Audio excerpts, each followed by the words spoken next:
welcome back to 2 Cells 1 Pack. Today we will be doing a tire change on the S22. Now with the S22 there are many different ways to skin the cat, but this is the way that I found to be the fastest for myself. Alright, let's start.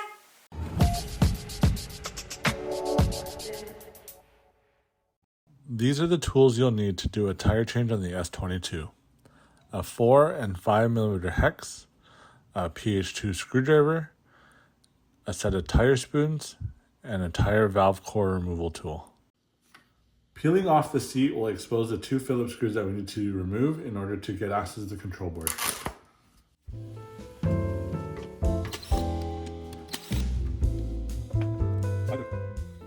After removing the 2 Phillips screws, you want to slide the case upwards in order to release it.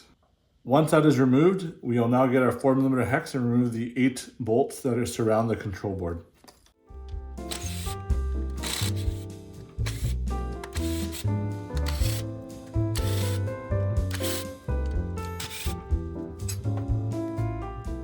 At this stage, you have 2 choices. Some people like to remove these cables here in order to have the control board stay with the motor.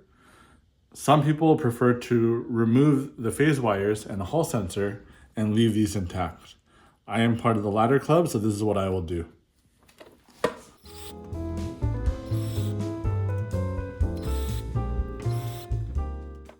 Now, if you're working on a version 1 or a very early S22, you will notice that your cap is different and it will have a smaller section there that's recessed.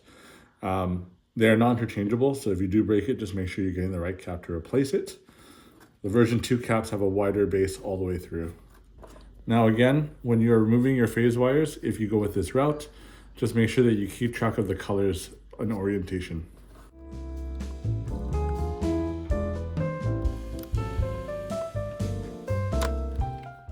Once that is complete, I like to bolt down the cover back onto the wheel so that it does not move around.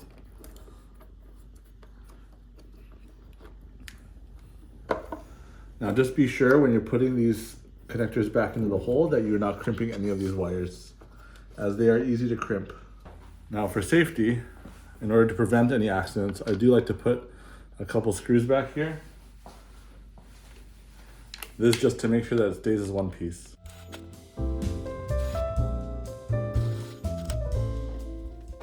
Now that you've removed the motor cables from the controller and bolted your controller down lightly, the next step is to remove these 2 pins at the top.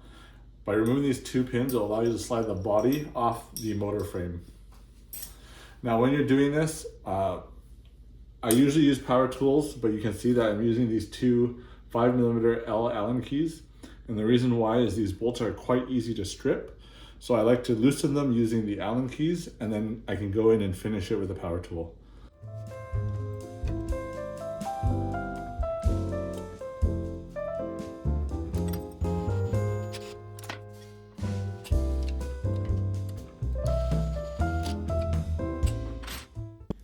If you look very carefully in this gap, what you want to do is push this pin all the way out until you do not see any silver in that gap.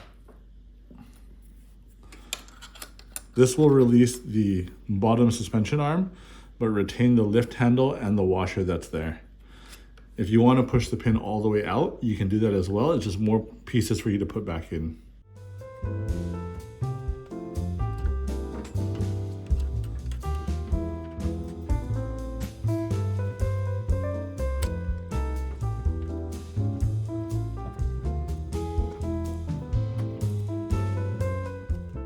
Now, if you do take out the pins, just be very careful with this black washer because it goes between the frame and the lift handle.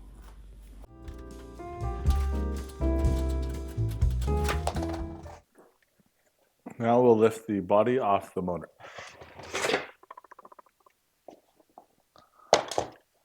Now once you have the motor off, you'll want to pull this cable out of the wire trough. And now at this stage, there's 2 ways to go about it. If you don't want to remove the motor bolts, you can remove the inner mudguard and the rest of the suspension, which will allow you to kind of finagle with the tire.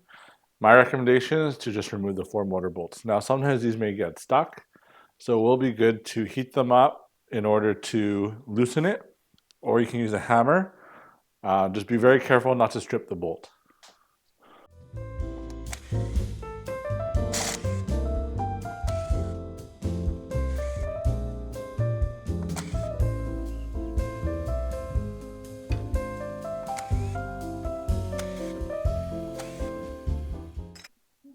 After removing the motor bolts, you can spread the frame to lift.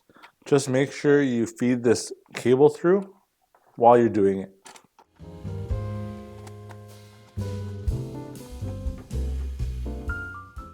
At this point of the disassembly, it is now time for you to be able to do your tire change. I don't need to do a tire change, and therefore we're going to continue and start to reassemble the wheel. So when you put back the motor frame, just make sure that you route the wires in and feed it through as to not crimp or just destroy anything.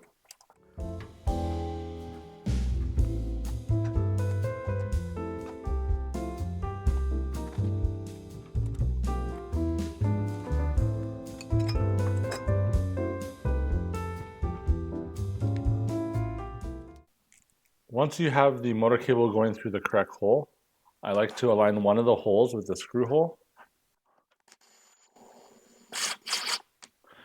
and then rotate the body to match up another hole.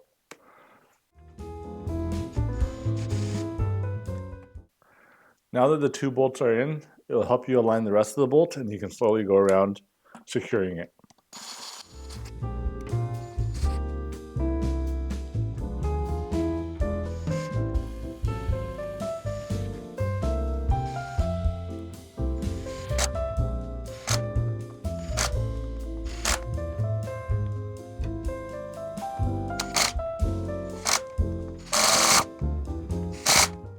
Now, in order to put the wire back into the trough, you'll want to squeeze it in, and it should pop right into place.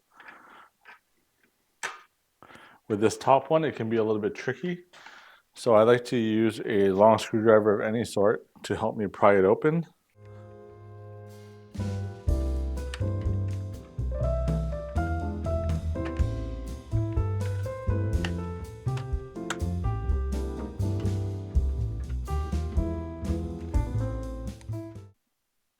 When dropping the rest of the body onto the motor, I like to tilt it forwards so that you're not lifting it and exerting physical force, but this will allow you to slide the suspension linkage into the gap before you drop the rest of the body down.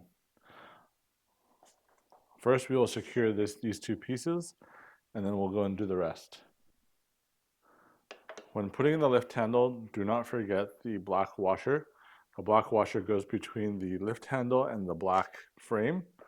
Now, because I removed the pin all the way accidentally in the beginning, it's a little bit harder for me to do this part now. If you had been able to slide the pin out a little bit, instead of removing the whole pin, this will be a lot easier for you.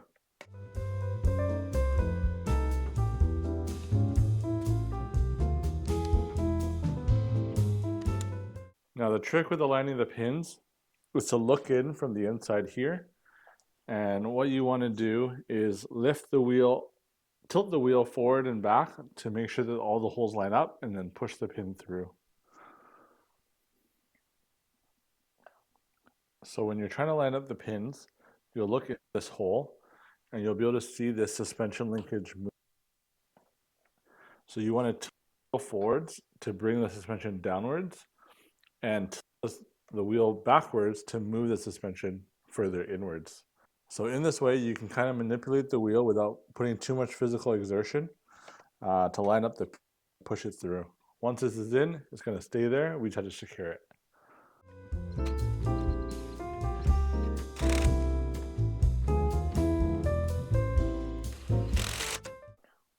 We will now release the top cover in order to plug back in the phase wires.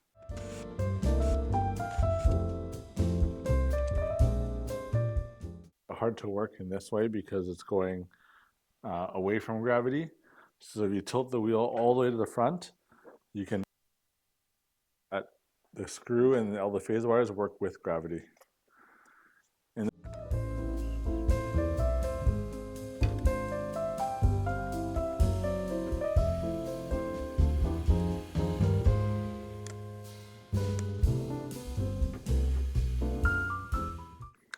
Now, when you're putting on the cover, be very careful and very mindful to make sure you're not pinching any wires in this area. If you pinch one of these wires, typically you're going to pinch your hall sensor, and then you're going to have a bad day.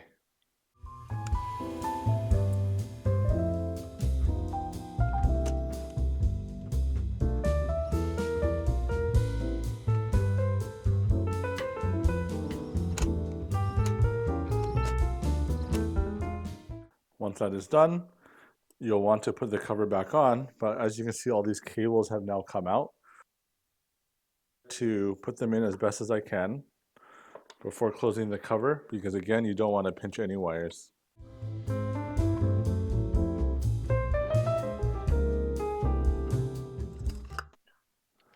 When putting the screws back on these covers, just make sure that you pre-thread them in a little bit first, because there will be some wiggle room. This way, if you tighten them fully, you may misalign the other screws.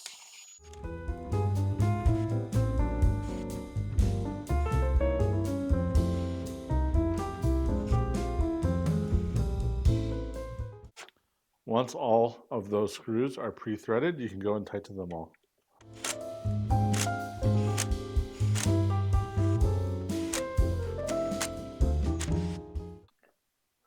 Now, don't forget your decorative cover in order to mount your seat.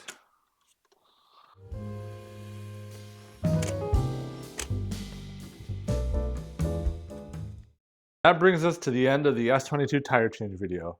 Now, if you have a certain wheel that you want to see a tire change video, please comment below and let us know what models you're looking for. We will do our best to try and find a model for us to do an instructional on, but do let us know what you would like to see next. Okay, so if you think this video is useful, please give us a like and subscribe. You may also turn on the ding dong to receive notification of our latest content. We'll see you on next video. Bye!